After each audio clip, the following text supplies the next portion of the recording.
ce matin, aujourd'hui, la célébration de Pâques. Et nous avons chanté ensemble, on a entendu des histoires personnelles de comment les uns les autres vivent la foi et vivent Pâques, mais nous ne sommes pas arrêtés pour le moment sur l'histoire de Pâques, la première, la vraie, la seule histoire de Pâques. On peut remonter il y a 2000 ans. Il y a 2000 ans, Jésus rencontre toutes sortes de personnes, des jeunes, des aînés, des hommes, des femmes, et il se déplace de ville en ville, de village en village pour rencontrer toutes ces personnes. Et alors que toutes ces personnes rencontrent Jésus, ils ont une vie transformée. Ceux qui sont affaiblis sont fortifiés, ceux qui sont profondément attristés ressortent consolés, ceux qui sont apeurés en sont délivrés, ceux qui sont en quête de sens à leur vie retrouvent le goût à la vie. Et alors, c'est des foules entières qui commencent à suivre Jésus mois après mois, année après année, peu importe où il va, ils le suivent. Mais cela n'est pas du coup tout le monde, puisque des groupes religieux de l'époque voient la popularité de Jésus grandir et jaloux, ils décident crescendo, partant d'une tension verbale, ils décident finalement de s'allier à Rome et de le faire injustement arrêter. Fausse preuve, fausse témoin, il est injustement condamné à mort. Et sur le chemin pour monter jusqu'à la fameuse colline de Golgotha, Jésus porte sa croix. Et c'est un soulagement pour toute cette caste religieuse à l'époque qui enfin se disent « Jésus va mourir ». On s'en débarrasse, c'est fini. Sa popularité va donc s'effondrer et nous allons à nouveau avoir le contrôle sur le peuple. Et alors, toute cette caste religieuse est satisfaite. Enfin, Jésus va mourir. Et à chaque coup de marteau sur les clous qui s'enfoncent, enfin, ils sont rassurés. Et ce qu'ils ne savent pas, c'est que Jésus avait été capable, dans les 3 dernières années, de repousser les peurs, les angoisses, les doutes de tous ceux qu'il rencontrait. Jésus avait été capable de relever les plus faibles, de consoler ceux qui passaient au travers de crises. Dieu a été capable de transformer la vie de tellement et tellement de personnes. Ça n'allait pas être la mort qui allait le retenir. Et 3 jours après, alors que Jésus avait été mis au tombeau, le tombeau s'ouvre et Jésus peut ressortir totalement vivant. Et à ce moment-là, c'est une déclaration forte. Et ça fait 2000 ans que nous déclarons année après année durant Pâques cette même déclaration, c'est que Jésus est vivant. Et l'impact qu'il y avait il y a 2000 ans sur les habitants de la Galilée, de la Samarie et de la Judée, aujourd'hui cela fait 2000 ans que les centaines de millions de personnes reconnaissent que Jésus leur apporte encore cette vie et cet espoir. On l'a entendu avec Rachel, on l'a entendu avec Franck, mais on va aussi l'entendre au travers d'une histoire qui s'est passée justement il y a 2000 ans. Un homme a rencontré Jésus. Il n'avait plus d'espoir, mais au contact de Jésus, sa vie a été transformée. Alors je vous propose qu'on puisse lire ensemble une histoire. On va ouvrir la Bible, ça va être projeté. C'est une histoire dans l'évangile de Luc, pour ceux qui veulent prendre des notes au chapitre 8, à partir du verset 40. Voici ce que le texte nous dit. À son retour, Jésus fut accueilli par la foule, car tous l'attendaient. Voici qu'arriva un homme du nom de Jairus. Il était chef de la synagogue. Il se jeta à ses pieds et le supplia d'entrer dans sa maison parce qu'il avait une fille unique d'environ 12 ans qui était mourante. On fait une petite pause. Le texte nous dit que Jésus, alors qu'il arrive dans un nouveau village, dans une nouvelle ville, la foule l'attendait. Tout le monde l'accueille. C'est étonnant de voir un tel mouvement de foule intergénérationnel qui attend désespérément Jésus. Est-ce parce que Jésus était un philosophe, un enseignant de grande qualité ? Non, pas exactement. Est-ce que c'est parce que Jésus était un leader politique en devenir? Peut-être qu'il allait amener, comme certains le pensaient, une révolte, une rébellion en Israël. Ce n'était pas pour ça aussi. Est-ce que Jésus il allait incarner un leader religieux, il allait créer sa nouvelle religion, créer l'Église? Ce n'est pas non plus pour ça que les foules le suivaient. Les foules attendaient désespérément Jésus, parce que dans ses paroles et dans ses actes, il y avait quelque chose de particulier. Lorsque Jésus parlait, tout le monde était captivé par son enseignement, par son autorité, par sa sagesse. Quand Jésus avait des discours, chacun avait l'impression que Jésus parlait de soi-même. Lorsque Jésus agissait, peu importe la situation, peu importe leur propre situation, lorsqu'ils s'approchent de Jésus, ils ressortent totalement transformés. Alors c'est des foules entières qui attendent Jésus. Mais 2000 ans plus tard, nous ressemblons à cette foule. Parce que nous attendons, comme cette foule, des transformations dans notre vie. Nous attendons qu'il y ait des choses qui changent dans nos vies. On ne parle pas de petits bobos ou de petits détails de notre vie. On parle de problématiques majeures. On parle de fardeaux qui quelquefois nous écrasent. Certains sont capables, lorsqu'ils parlent de leur propre famille, de parler plus souvent des conflits, des querelles, de la complexité de certaines situations où on est obligé de porter nos frères, de porter nos parents, de porter nos enfants, parce qu'il y a des situations qui sont tellement lourdes et qui nous écrasent jour après jour, et on est comme cette foule. On a besoin qu'il y ait une transformation. Certains d'entre nous, la vie professionnelle est devenue tellement toxique On n'arrive plus à s'en sortir. Certains d'entre nous, on lutte avec des défis qui sont personnels. Personne ne le sait, mais nous, c'est notre secret. On le porte dans nos cœurs et on porte seul et on combat seul et on lutte seul et on s'épuise seul. Et on est comme cette foule. On a faim et soif qu'il y ait un changement, une transformation dans notre vie. Et on ne trouve ni philosophe, ni leader politique, ni leader religieux qui est capable de faire quelque chose. Mais il y a 2000 ans, les foules ont commencé à suivre quelqu'un qui transformait réellement leur vie par ses paroles, par ses actes, par ses promesses qu'il accomplissait. Et on va découvrir ensemble ce matin que cette même personne, il y a 2000 ans, Jésus, est encore capable d'influencer, de changer, de transformer notre vie par ses paroles et par ses actes. Et justement, dans cette scène, alors que la foule accueille Jésus, dans cette attente, enfin il arrive, il y a un homme qui vient interrompre cette scène. Cet homme, on vient de le lire, il s'appelle Jairus, et c'est le chef de la synagogue. Il s'approche de Jésus avec une démarche particulière. Se jetant à ses pieds, il est en train de supplier, parce que sa fille de 12 ans est mourante. À nouveau, ce n'est pas un petit détail de la vie qui ne fonctionne pas, ou un bobo, c'est sa fille qui est mourante. Il est donc en train de supplier parce qu'il a un problème gravissime. Il est en train de traverser une crise grave dans sa vie. Et il est là pour supplier Jésus à ses pieds. Et nous ressemblons quelquefois à ce même Jairus. Il fait partie de la foule et il intervient et il va à la rencontre de Jésus parce qu'il a un problème important qui est là. Et certains d'entre nous, on est comme Jairus. Jairus a dû, avant d'aller vers Jésus, évidemment, sa fille a dû être malade. On contacte le médecin et puis la maladie s'aggrave. Alors d'autres médecins, d'autres spécialistes, et puis sa fille est toujours malade et la maladie paraît s'aggraver. Et au fur et à mesure de sa quête de solution, il n'y a rien ni personne qui est capable de sauver sa fille. Alors sa fille passe de malade à une maladie grave, finalement elle est mourante. Est-ce que c'est une question d'heure? Est-ce que c'est une question de jour? On ne le sait pas. Mais il n'a plus le choix. Il court vers Jésus pour le supplier. Et on ressemble à ce Jairus parce que nous aussi, avec nos défis, avec nos luttes, avec nos combats, le temps passe et certains d'entre nous, nous manquons de solutions. Il y a certaines situations qui sont trop complexes et nous n'avons ni les armes, ni les experts à disposition. On n'a plus les forces de combattre et on est juste essoufflé parce que nous avons des défis, nous avons des problématiques, nous avons des ambitions, nous avons des projets et nous ne savons pas comment avancer. C'est bloqué. La situation est dure. Il y a dans cette scène un Jairus désespéré. Mais il décide d'aller rencontrer Jésus. C'est étonnant d'ailleurs de sa part de rencontrer Jésus parce que Jairus n'est pas le genre de personne à être habitué à ce genre de choses, à aller vers Jésus, à parler ou supplier ou aller rencontrer Jésus. Ce n'est pas le genre de Jairus parce que Jairus, le texte nous dit qu'il est chef de la synagogue. Et donc il est certainement rattaché à un des groupes religieux. Ces fameux groupes religieux qui 3 ans plus tard, dans une tension crescendo, vont décider de le condamner à mort. Jairus fait partie de ce groupe religieux. Alors, il n'a peut-être pas, lui, personnellement, de haine, mais au moins, par fidélité et loyauté avec le reste du groupe religieux, il n'a clairement pas l'autorisation d'aller parler avec Jésus, encore moins le supplier, encore moins lui demander de l'aide.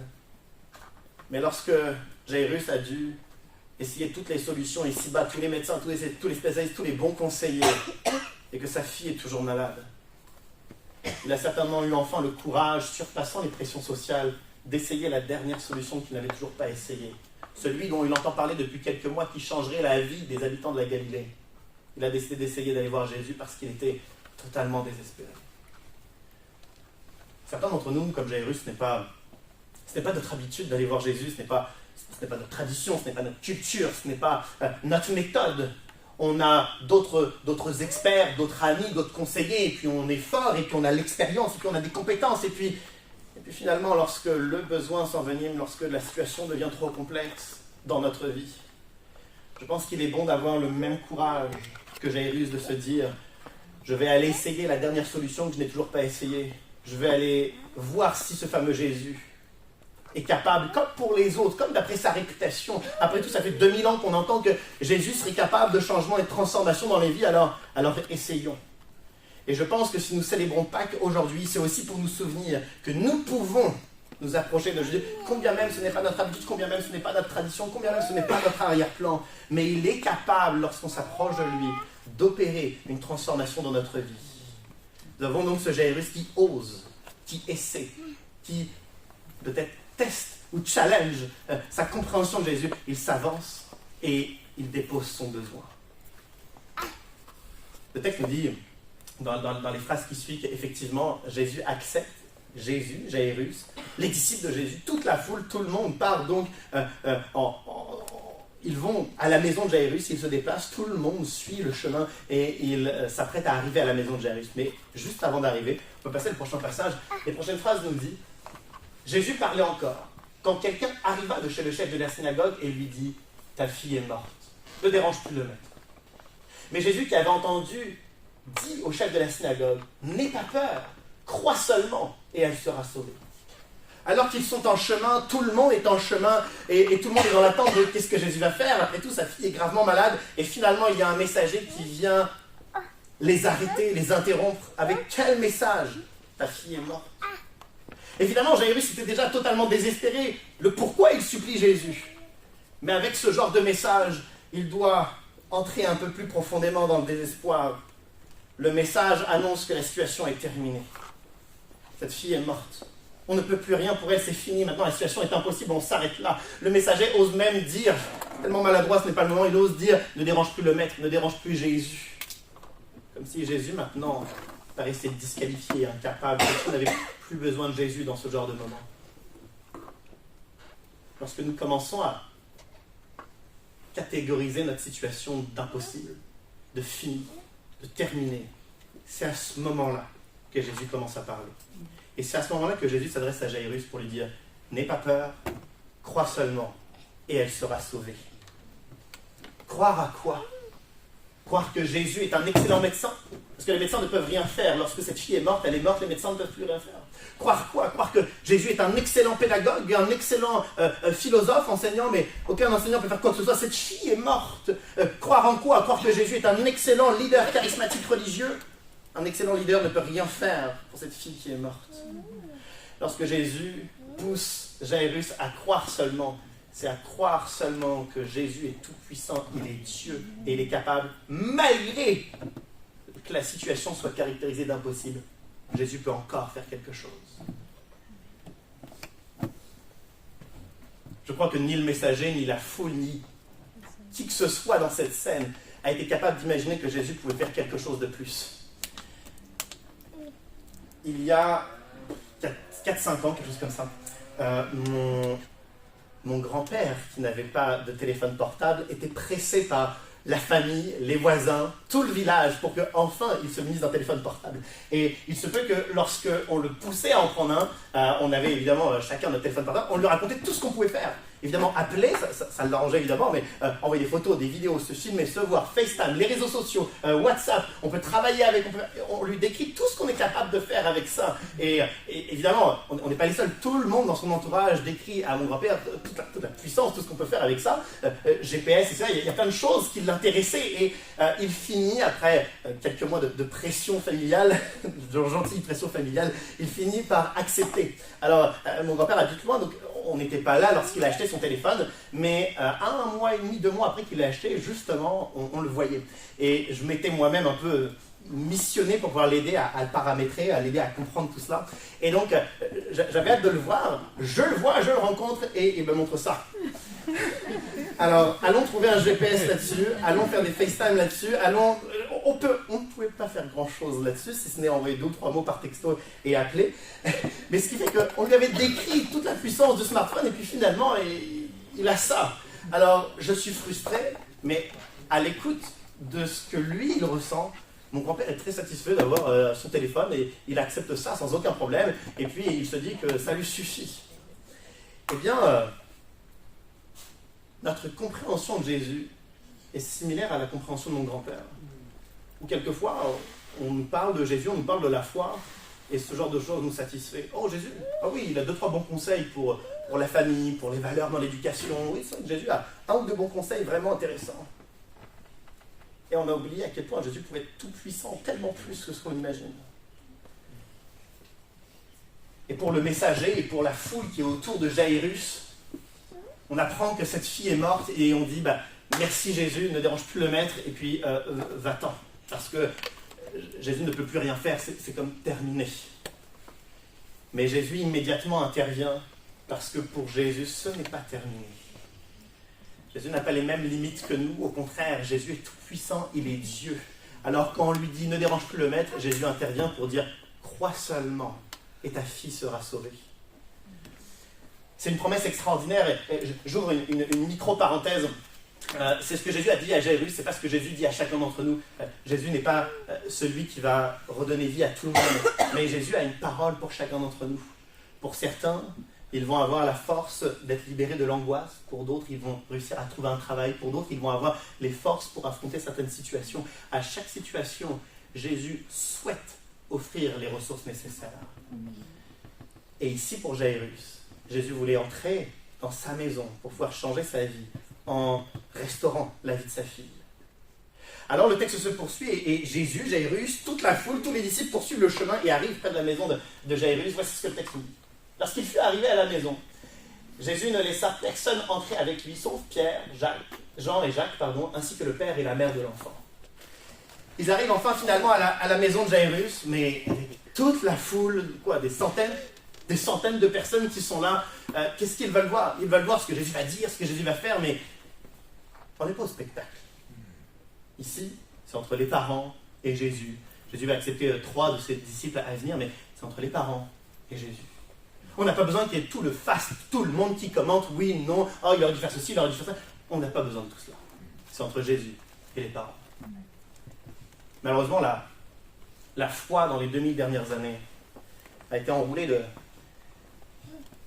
toutes sortes de rituels, de couleurs, d'habits, de temps, de ce qu'il faut dire, de ce qu'il ne faut pas faire, à quel moment, à quelle heure, etc. Et c'est parti d'une très bonne intention, mais l'ensemble de ces rituels ont oublié que le cœur de la foi, c'est une rencontre intime avec Jésus. Quelquefois, même certains vont dire qu'ils ont été peut-être blessés par l'Église, ou peut-être pas d'accord avec ce que l'Église a fait, a dit, etc. Et leur frustration est peut-être vraie, mais il n'y a pas encore eu cette rencontre, qui est le cœur, cette rencontre intime avec Jésus. Ici, merci à Jésus de stopper la foule. On n'a pas besoin des commentaires, des souhaits, des recommandations de tout le monde. C'est juste entre les parents et Jésus. Pour rencontrer intimement Jésus, c'est simple. Il y a 2 choses qui sont redondantes avec ce que Rachel et Franck ont pu dire tout à l'heure. Pour rencontrer Jésus, il y a 2 choses. Le découvrir. Si on ouvre la Bible dans les évangiles, ceux qui n'ont pas lu, on peut vous en donner une facilement après. Dans les évangiles, on a l'histoire de Jésus. On découvre qui il est, ce qu'il fait, qu'est-ce qu'il veut pour nous. Comment on peut dialoguer avec lui. On découvre toute la vie de Jésus dans les évangiles. On le découvre. Et dimanche après dimanche, on ouvre la Bible et on parle de Jésus. Premièrement, il faut découvrir Jésus pour avoir cette rencontre intime. Et deuxièmement, parler avec Jésus de façon simple, de façon sincère, parlant de nos cœurs. Je ne vois pas une once de distance entre Jairus et Jésus. Jairus, il a un besoin pressant, il est sincère, donc il ose se jeter aux pieds de Jésus pour supplier, parce qu'il est sincère dans sa démarche. Et alors, pour quiconque prie, pour quiconque tente de découvrir Jésus, on peut alors le rencontrer intimement. Au-delà du phase, du spectacle, du format, des rituels, de la liturgie, la rencontre intime, c'est bel et bien là qui permet à Jésus d'entrer chez nous comme Jésus s'apprête à entrer dans la maison de Jairus. Que se passe-t-il lorsque Jésus entre dans nos vies? Que se passe-t-il lorsque Jésus entre dans la maison de Jairus? On va lire le dernier passage ensemble. Le texte nous dit, dans la maison, donc, tous pleuraient et se lamentaient sur elle. Alors Jésus dit, ne pleurez pas, car elle n'est pas morte, mais elle dort. Ils se moquèrent de lui, sachant qu'elle était morte. Mais Jésus les fit tous sortir, prit la jeune fille par la main et dit d'une voix forte, mon enfant, lève-toi. Son esprit revint en elle, et elle se levait immédiatement. Jésus ordonna de lui donner à manger. Jésus entre dans la maison et il y a évidemment déjà des personnes dans la maison et des personnes qui pleurent. Alors Jésus, devant cette tristesse profonde qui s'exprime, il tente de donner une parole d'espoir, une parole de vie. Il dit, cette fille n'est pas morte, mais elle dort. En réalité, cette fille est bel et bien morte, mais Jésus sait ce qu'il s'apprête à faire. Alors comme une promesse, comme un cadeau d'avance qu'il donne, il annonce qu'elle n'est pas morte parce qu'il sait très bien qu'il va la relever. Mais cette consolation, elle n'est pas entendue par ces personnes, parce que ces personnes n'ont pas du tout fait la démarche de Jairus et de son épouse. Ils n'ont pas couru chercher Jésus, ils n'ont pas supplié, ils n'ont pas entendu Jésus leur dire crois seulement, ils n'ont pas fait ce cheminement de foi. Alors, n'étant pas dans la foi, ne faisant pas confiance à Dieu, ils ne sont pas audibles à cette parole, ils se moquent. Et Jésus les fait sortir. Parce que ce n'est pas le moment de la moquerie, c'est le moment de la foi. Jésus se retrouve avec les parents, 3 de ses disciples, et cette jeune fille. La prenant par la main, il lui demande de se lever, et cette fille revient à la vie. Une scène extraordinaire qui nous montre de quoi Jésus est capable. Autant pour cette fille, c'est extraordinaire, mais pour Jairus et son épouse.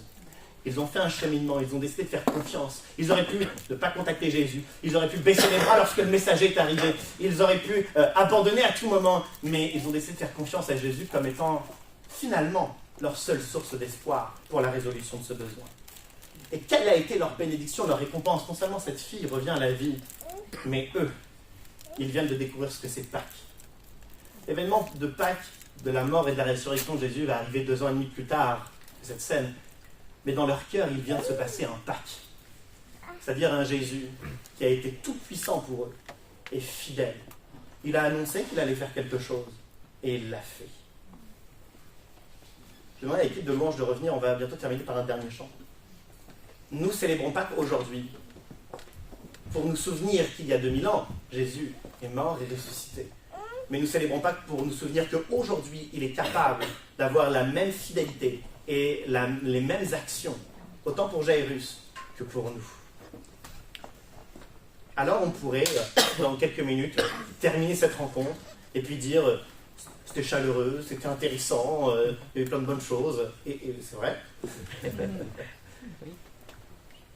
Mais on pourrait aussi commencer à faire la même démarche que Jairus, la même démarche que Franck, la même démarche que Rachel, et se dire s'il y a des besoins profonds non résolus dans ma vie, si je n'ai plus la force de lutter pour ma famille, pour mes enfants, pour mes proches, si je suis en train de succomber face au poids professionnel, si je ne trouve plus le sens à ma vie, alors je vais faire la même démarche que Jairus et m'approcher de Jésus, même si ce n'est pas mon habitude, même si ce n'est pas ma culture ou ma tradition, mais j'ose, je vais essayer. Et si depuis 2000 ans on dit que Jésus est capable de faire quelque chose, si on l'a entendu ce matin que Jésus est capable de faire quelque chose, alors je décide de te faire confiance.